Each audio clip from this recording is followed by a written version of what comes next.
অনেকদিন ধরে ভিডিও দিতে পারিনি, তাই চিন্তা করছি আজকে থেকে চেষ্টা করব প্রতিদিন একটা করে ভিডিও দেওয়ার। আমি চাই তোমরা সবাই আমাকে সাপোর্ট করো। আজকে আমি বিকেলবেলা চলে এসেছি, আমাদের আজকে প্রথম ফুল উঠছে, তো প্রথম ফুল তুলতে এসেছি।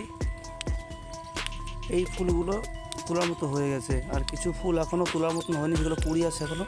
তো ওগুলো ফুটতে এখনও মোটামুটি কিছুদিন সময় লাগবে, 2-3 দিন সময় লাগবে। ওগুলো 2-3 দিন পরে উঠবে বাকি যা আছে। আর দেখতে পাচ্ছ কত কুড়ি ফুটেছে, দেখতে পাচ্ছ গাছ কত কুড়ি ফুটেছে। প্রচুর ফুল হবে যদি এই ফুলটা ঠিকঠাক যদি আমরা ট্রিটমেন্ট করতে পারি। তো একটা ধরন আসছে, প্রচুর ধরন আসছে না, অলরেডি এসে গেছে ধরনটা। তো এই ধরনটা থাকলে তো ভগবানের ইচ্ছায় দেখছি ভালো।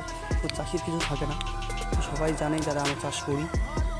আর যারা দেখছো জানি না কতদিন চাষ করো, যারা চাষ করো আমার ভিতরে দিকে তারা অবশ্যই জানতে পারবে যে একটা ফুল করতে গেলে কতটা খরচ হয়, আর তার পিছনে কতটা খাটতে হয়। একটা বাচ্চা মানুষ করার মতো করতে হয়, চাষের পিছনে সময় দিতে হয় প্রচুর।